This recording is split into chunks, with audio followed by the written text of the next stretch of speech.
نحمده ونصلي على رسوله الكريم اما بعد فاعوذ بالله من الشيطان الرجيم بسم الله الرحمن الرحيم ولقد كرمنا بني آدم وحملناهم في البر والبحر ورزقناهم من الطيبات صدق اللہ العظیم۔ یہ آرزو ہے کہ اپنے آقا کو دھڑکنوں کا سلام لکھوں، یہ آرزو ہے کہ اپنے آقا کو دھڑکنوں کا سلام لکھوں، نظر سے شبنم کے موتی لے کر میں ان کے قدموں کے نام لکھوں۔ میں ایک ادنا سا امتی ہوں، میں کیسے ان کا مقام لکھوں، خدا سے الفاظ سحر عطا ہوں تو پھر میں ان کا کلام لکھوں۔ پتہ نہیں یہ میری عقیدت یا ان سے نسبت کا سلسلہ ہے، پتہ نہیں یہ میری عقیدت یا ان سے نسبت کا سلسلہ ہے کہ روزہ جب تک نہ دیکھ پاؤں بہشت کو نہ تمام لکھوں۔ چہرہ ہے کہ انوار دو عالم کا صحیفہ، زلفیں ہیں کہ باللیل کے بکھرے ہوئے سائے، آنکھیں ہیں کہ بارین تقدس کے نگین، پلکیں ہیں کہ کوسین شب قدر کھلی ہے، یہ دانت یہ شہرابہ شبنم کے تراشے، جیسے یاقوت کی وادی میں دمکتے ہوئے ہیرے، باتیں ہیں کہ طوبہ کی چٹکتی ہوئی کلیاں، خطبے ہیں کہ ساون کے امڑتے ہوئے دریا۔ ایک ایک آیت قرآن کی تلاوت کرنا، جان پر کھیل کر اظہار صداقت کرنا، حق والوں نے بتایا بزبان جرت زندگی کیا ہے تمنا شہادت کرنا۔ میرے واجب الاحترام قابل سے تکریم بزرگوں، دوستوں، نوجوان ساتھیوں، میں نے ایک قرآن مجید میں سے ایک آیت کریمہ آپ کے سامنے تلاوت کی ہے۔ اس آیت مبارکہ کے اندر خلاق عالم انسان کی عظمت کو بیان فرما رہے ہیں اور انسانیت کا امتیاز، انسانیت کا تاج، آقا نامدار، ختم نبوت کے تاجدار، خاصہ گردگار، امت کے دلدار جناب محمد مصطفیٰ احمد مجتبیٰ صلی اللہ علیہ وسلم کی ذات گرامی۔ اللہ رب العزت ارشاد فرماتے ہیں کہ میں نے اولاد آدم کو، آدم علیہ السلام کو اور آدم علیہ السلام کی اولاد کو عزت عطا فرمائی ہے۔ کرمنا بنی آدم، آدم علیہ السلام کی تکریم کیسے ہوئی؟ سب سے پہلے اللہ رب العزت نے ابھی کائنات کو نہیں بنایا، کائنات بنانے سے پہلے عالم ارواح کے اندر اللہ رب العزت نے ایک کانفرنس بلائی ہے۔ اس کانفرنس کے اندر خلاق عالم نے ساری انسانیت کے سامنے ایک اعلامیہ جاری فرمایا۔ وہ اعلامیہ کیا تھا؟ وہ اعلامیہ یہ تھا کہ میں نے آدم علیہ السلام کو پیدا کیا۔ اس سے پہلے ایک اعلامیہ اور تھا، فرمایا اللہ رب العزت نے کہ الستُ بربکم، کیا میں تمہارا رب نہیں ہوں؟ اس وقت تمام روحیں جتنے بھی وہاں پر موجود تھیں سب نے اللہ رب العزت کی ربوبیت کا اقرار کیا۔ اب جب اللہ نے اعلان کیا اس وقت سارے سکتے میں آ گئے، پریشان ہو گئے کہ ہم اللہ رب العزت کے سامنے کیسے جواب دیں۔ سب پریشان تھے۔ اچانک بلندی پر بیٹھی ایک روح نے کہا کہ بلا، باقی آپ ہمارے رب ہیں، اس میں کوئی شک نہیں ہے۔ اب سب روحیں اس کی طرف متوجہ ہوئی، کیا دیکھتی ہیں کہ وہ ہمارے پیارے نبی حضرت محمد صلی اللہ علیہ وسلم کی روح مبارک تھی، جس کو دیکھ کر تمام روحوں نے کہا کہ بلا۔ تو اس کائنات کو پیدا ہونے سے پہلے جس نے سب سے پہلے اقرار ربوبیت کیا ہے، اقرار الوہیت کیا ہے، وہ حضرت انسان ہے، پیارے نبی صلی اللہ علیہ وسلم۔ پیارے نبی کی اتباع میں تمام انسانیت نے اللہ کو رب مانا ہے۔ یہ انسان کا پہلا امتیاز، پہلی امتیازی خصوصیت۔ پھر دنیا میں آنے کے بعد، دنیا پیدا ہو جانے کے بعد اللہ رب العزت نے جناب آدم کو پیدا کیا۔ آدم کو پیدا کرنے کے بعد اللہ رب العزت نے حکم جاری کر دیا، اسجدوا لآدم، آدم کو سجدہ کرو۔ اب تمام ملائکہ نے آدم کو سجدہ کیا، لیکن ابلیس نے سجدہ کرنے سے انکار کر دیا. کیوں؟ کیونکہ وہ بہت بڑا علم والا تھا. وہ سمجھتا تھا کہ یہ جو آدم علیہ السلام کو حکم دیا جا رہا ہے یہ محض اللہ کا حکم نہیں ہے بلکہ تعظیم آدم ہے. اس میں آدم کی عظمت کو اجاگر کیا جا رہا ہے.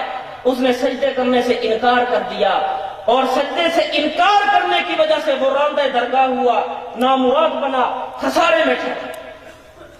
اور یہ سجدے کا حکم یہ انسان کی عظمت ہے, یہ انسان کا پورا امتیاز ہے کہ اللہ رب العزت ملائکہ جیسی مقدس مخلوق کو حکم دے رہے ہیں کہ آدم کو سجدہ کر. یہ دوسری خصوصیت انسان کی عظمت کی. تیسری خصوصیت کہ اللہ نے انسان کو خوبصورت پیدا کیا. آپ تمام مخلوقات پر نظر دوڑا کر دیکھ لیں کہ جتنا خوبصورت اللہ نے حضرت انسان کو بنایا ہے ایسا کسی مخلوق کو نہیں پیدا کیا. ہر جز اپنی اپنی جگہ پر اللہ کی قدرت کا اظہار کر رہا ہے. آنکھیں دیکھ لو, انسان کے ہونٹ دیکھ لو, انسان کے رخسار دیکھ لو, انسان کا پورا چہرہ دیکھ لو, یہ اللہ کی قدرت کی تعریف کر رہا ہے کہ دنیا والوں آؤ دیکھو, بڑی بڑی فیکٹریاں بنانے والوں, نئی نئی ایجادات کرنے والوں, آؤ خدا کی قدرت دیکھو کہ اللہ نے کیسی تصویر بنا دی ہے. آدم علیہ السلام سے لے کر قیامت تک انسانوں کی تصویریں بنتی آ رہی ہیں, کسی کی شکل ایک دوسرے سے نہیں ملتی, بہت ہی کم. آنکھیں علیحدہ, رخسار علیحدہ, انسان کا پورا جسم, پورا ایک ایک عضو علیحدہ علیحدہ, حتیٰ کہ انگلیاں نا ان کے پورے بھی علیحدہ علیحدہ ہیں.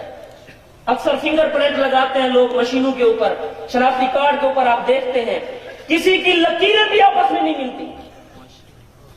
یہ انسان کا پورا امتیاز ہے کہ اللہ نے انسان کو خوبصورت پیدا کیا اور حسن و جمال کا مجسمہ پیک کر بنایا.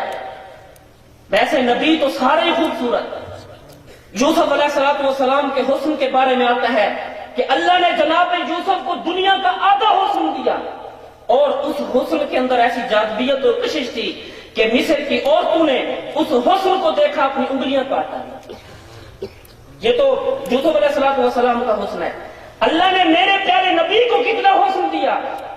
امام قرطبی رحمت اللہ علیہ فرماتے ہیں کہ اللہ نے حسن کے جتنے بھی حصے میرے پیارے نبی کو عطا کیے آپ پر اس کو مخفی رکھا, صرف چند حصوں کو کھولا.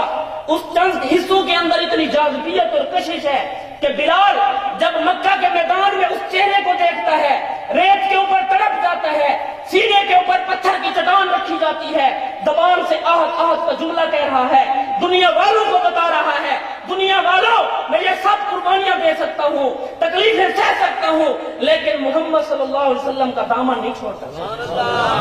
حضرت خباب کو انگاروں کے اوپر لٹا دیا جاتا ہے, اس کے گوشت اور اس کے خون سے اور چربی سے جو ہے وہ انگارے بوجھتے ہیں, لیکن دنیا کو یہ میسج اور پیغام دے رہا ہے کہ دنیا والوں میں سے یہ ساری تکلیفیں برداشت کر سکتا ہوں لیکن محمد صلی اللہ علیہ وسلم کو نہیں چھوڑ سکتا.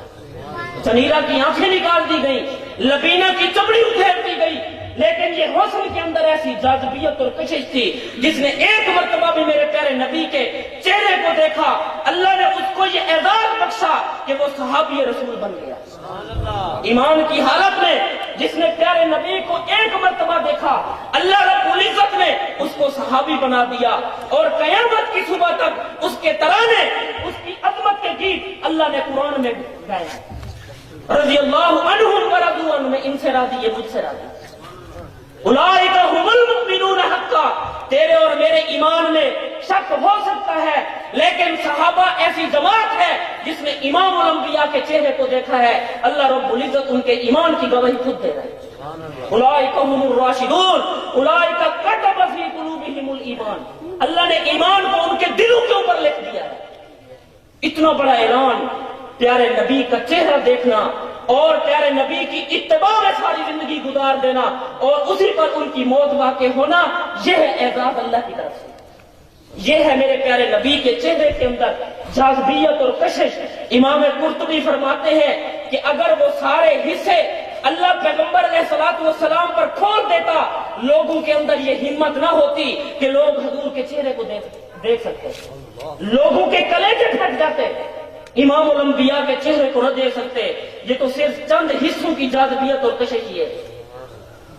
اور سارے نبی حسن و جمال کا پیکر آمنہ کا در یتیم سب سے زیادہ حسین، سب سے زیادہ حسین۔ پھر اللہ رب العزت نے اسی حسن کو امت میں تقسیم کیا ہے۔ پیارے نبی کی ایک ایک امتی کو دیکھ لے، اللہ رب العزت نے کیسا حسین پیدا کیا، کیسا حسین پیدا کیا ہے۔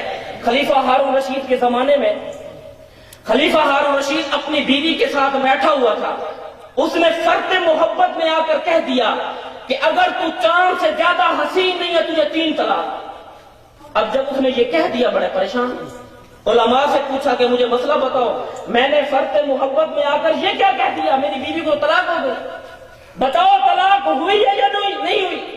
تمام علماء نے کہا ہے کہ طلاق ایسی چیز ہے جس حالت میں 2 واقع ہو جاتے ہیں۔ آپ کی بیوی کو طلاق ہو گئی، وہاں پر امام اعظم ابو حنیفہ رحمۃ اللہ علیہ، اللہ ان پر کروڑوں رحمتیں نازل فرمائے، ان کا ایک شاگرد بیٹھا ہوا تھا جس کا نام امام ابو یوسف رحمۃ اللہ علیہ تھا۔ امام ابو یوسف رحمۃ اللہ علیہ نے جب اس مسئلے پر غور کیا اور کہا کہ بادشاہ سلامت آپ کی بیوی کو طلاق نہیں ہوئی، انہوں نے کہا کہ وہ کیسے؟ فرمایا کہ میں ایسے نہیں بتاؤں گا، پہلے ان علماء کو بلاؤ، ان کی موجودگی میں یہ مسئلہ واضح کروں گا۔ تمام علماء کو بلایا گیا، ایک بڑی دعوت کا انتظام کیا گیا۔ امام ابو یوسف نے اسی دعوت میں بیٹھ کر کہا کہ آپ کی بیوی کو طلاق نہیں ہوئی، وہ ایسے اللہ رب العزت نے قرآن مجید میں فرمایا ہے لَقَدْ خَلَقْنَا الْإِنسَانَ فِي أَحْسَنِ تَقْوِيمٍ، میں نے انسان کے قوام کو، انسان کو جو پیدا کیا ہے وہ اعلیٰ معیار پر پیدا کیا ہے۔ اس میں تفضیل فرمایا احسن تقویم، بہت ہی اعلیٰ معیار پر میں نے اس انسان کو پیدا کیا۔ اور اس آیت کی روشنی اللہ نے چاند کو حسین کہا ہے، اللہ نے چاند کی عظمتیں بیان کی ہیں، سورج کی عظمت اپنی جگہ پر، لیکن اس کو احسن تقویم نہیں کہا، اس کو احسن تقویم نہیں کہا۔ یہ انسان کا ترہ امتیاز ہے، امتیازی خصوصیت ہے کہ اللہ رب العزت نے اس انسان کو احسن تقویم کہا ہے، لہذا تیری بیوی چاند سے زیادہ حسین ہے، تیری بیوی کو طلاق نہیں ہوئی۔ تو میرے بھائیوں، یہ حسن ہے جس کی وجہ سے اللہ رب العزت نے انسان کو عظمت عطا فرمائی ہے تمام مخلوقات پر۔ دعا ہے خالق کائنات سے کہ اللہ رب العزت ہمیں آقا نامدار صلی اللہ علیہ وسلم کی سچی غلامی نصیب فرمائے۔ میرے بھائیوں، پیارے نبی کی محبت، پیارے نبی کی نسبت کا تقاضا یہ ہے کہ ہر کلمہ کو پیارے نبی کا ہر امتی پیارے نبی کے ہر طریقے کا امین ہے۔ اگر امین بننا چاہتے ہو، پیارے نبی کو قیامت والے دن اپنا چہرہ دکھانا چاہتے ہو، وہاں پر کامیابی حاصل کرنا چاہتے ہو، تو آؤ پیارے نبی کی مہر کو اپنے سینے سے لگاؤ، پیارے نبی کے عمل کو اپنے سینے سے لگاؤ، پیارے نبی کی تعلیمات کو اپنے سینے سے لگاؤ۔ خدا کی قسم، آج امریکہ، آج سائریا پر، شام پر مسلمانوں پر ظلم و ستم کر رہا ہے۔ انشاءاللہ ایک وقت ایسا ہوگا کہ مسلمانوں کا روب اور دبدبہ جیسے پہلے تھا انشاءاللہ ویسے ہوگا۔ کیوں آج ہم مغلوب کیوں ہو گئے؟ اس کی بنیادی وجہ یہی ہے کہ پیارے نبی کی تعلیمات سے انحراف۔ وہ لوگ ایسے تھے کہ پیارے نبی کے طریقوں کو سینے سے لگاتے تھے۔ خدا کی قسم، زمین پر زلزلہ طاری ہے، عمر زمین پر درہ مار کر زمین سے خطاب کرتا ہے کہ اے زمین، عمر نے تجھ پہ انصاف نہیں کیا۔ دنیا والوں نے دیکھا، چشم فلک نے دیکھا کہ زمین اپنی اصلی حالت پر آ گئی۔ صحابہ کرام جنگلوں کے اندر جاتے ہیں، جنگل کے اندر اعلان کرتے ہیں جنگل کے درندوں، جنگل کو خالی کر دو۔ زبان حال سے جنگل کے درندوں نے کہا قیامت برپا ہو گئی ہے۔ انہوں نے کہا قیامت نہیں ہوئی، ہم محمد صلی اللہ علیہ وسلم کے غلام ہیں، اللہ کے دین کے لیے نکلے ہوئے ہیں، یہاں بسیرا کرنا چاہتے ہیں، ہم چاہتے ہیں تمہاری وجہ سے ہمیں تکلیف نہ ہو، ہماری وجہ سے تمہیں تکلیف نہ ہو، جنگل کو خالی کر دو۔ دنیا والوں نے دیکھا، جنگل کے درندے اپنے بچوں کو منہ میں لے کر جنگل کو خالی کر کے یہ پیغام دے رہے تھے کہ دنیا والوں آؤ دیکھو پیارے نبی کے طریقوں پر عمل کرنے والے کا استقبال کیسے ہو رہا ہے۔ اگر تم دوبارہ پہلے کی طرح غالب ہونا چاہتے ہو تو پیارے نبی کے طریقوں کو اپناؤ۔ خدا کی قسم، اللہ تمہیں دنیا پر خلافت عطا فرمائے گا، دنیا پر تمہیں حکومت عطا کرے گا، انسانیت کے دلوں میں تمہاری محبت پیدا کر دے گا۔ دعا ہے خالق کائنات سے کہ اللہ رب العزت مجھے ان باتوں پر عمل کی توفیق عطا فرمائے۔ آپ تمام حضرات کو وما توفیق الا باللہ۔